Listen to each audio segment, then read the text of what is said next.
আসসালামু আলাইকুম বন্ধুরা, এখানে একটি অটো সুইচ সেট করা হয়েছে সাবমার্সিবল পাম্পের সাথে। দেখতে পাচ্ছেন, আগে কিন্তু আমরা সাধারণত সাবমার্সিবল পাম্প লাগালে এই বক্সটা ওরা দিয়ে দেয় আর কি। হ্যাঁ, এটার মধ্যে ক্যাপাসিটর আর জাস্ট অন করার জন্য। হ্যাঁ, এখানে কিন্তু কোনো অটো বা কোনো এক্সট্রা কিছু থাকে না।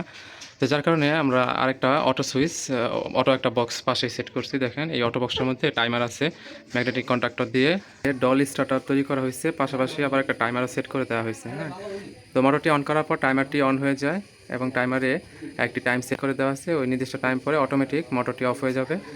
এবং যদি বিদ্যুৎ ওঠানামা করে বা বাড়ি দেয়, সেক্ষেত্রে কিন্তু মোটরটি অটোমেটিক অফ হয়ে থাকবে।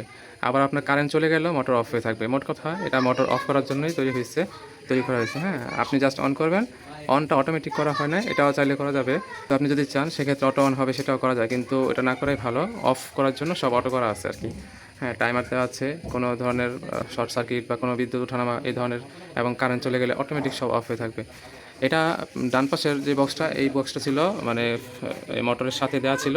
এটা জাস্ট ক্যাপাসিটর বক্স বলতে পারেন। এখানে কোনো অটো বক্স বা অটো কোনো কিছু করা হয় না। ডান পাশের বক্সটা হচ্ছে অটো করা। আচ্ছা, এটার জন্য যে সুইচ দরকার, পুশ সুইচগুলো আমি আলাদা করে সেট করছি। হ্যাঁ, এই বক্সের মধ্যে দেয় নাই, এই পুশ সুইচটা একটু দূরে সেট করছি, যার কারণে আলাদা করে দিচ্ছি আমি এখন পুশ সুইচ দিয়ে অন করতেছি। আপনারা দেখতে পারবেন, অন করার সাথে সাথে টাইমারটি অন হয়ে যাবে। আমরা পুশ সুইচ থেকে মোটরটি অন করে দিচ্ছি। এখানে আমাদের পুশ সুইচটি সেট করা হয়েছে। এখানে দেখেন, একটা রেড পুশ সুইচ দিয়ে অফ করবে আর গ্রিনটা দিয়ে আপনারা অন করতে পারবো। অন করার সাথে সাথে মোটরটি অন হবে এবং উপরে ইয়েলো লাইটটি জ্বলে যাবে। আমরা পুশ সুইচ দিয়ে মোটরটি অন করে দিচ্ছি। হ্যাঁ, এই যে মোটর কিন্তু অন হয়ে গেছে। তো আমরা একটু টাইমারটি চেক করে নিই, দেখি কী অবস্থা। দেখুন, এখানে কিন্তু টাইমারটি অন হয়ে গেছে, যে টাইম কাউন্টিং চলতেছে। হ্যাঁ, এবং মোটরটি কিন্তু চলতেছে। মোটর ক্যাপাসিটর বক্সে যে এখন বিদ্যুৎ চলে আসছে।